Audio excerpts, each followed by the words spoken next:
In this video, I'm going to show you how to update your MX5Tech Diagnostic. The first thing you'll need to do is install the Updater tool on your Windows system.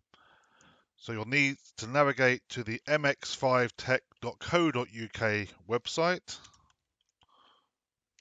and select the Downloads tab at the top, and then click on the Download Diagnostic Updater button to download the program to your machine. Once that's downloaded, click on the download and run the installer, which just takes a couple of seconds to install.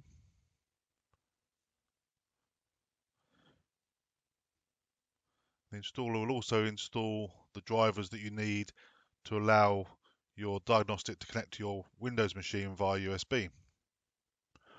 Once that's installed, without the diagnostic connected at the moment, go to your Start menu on Windows and look for the MX5Tech Diagnostic Updater and run it. And then plug in your diagnostic with micro USB. And you should immediately see the device version that you have at the moment. So in this case, 3.4 and the English language, and the latest version which is available for you, which is 3.6. So I'm going to go ahead and update that by clicking the apply button. Just takes a few seconds to update. And there, the update's complete. You can also change language on here if there are other languages available for your particular device.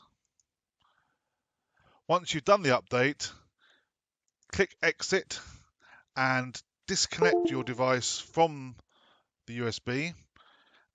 And then if you want to check that the update has been successful, reconnect your USB and your diagnostic will boot up, and you should see the new version in the top right hand corner, in this case version 3.6.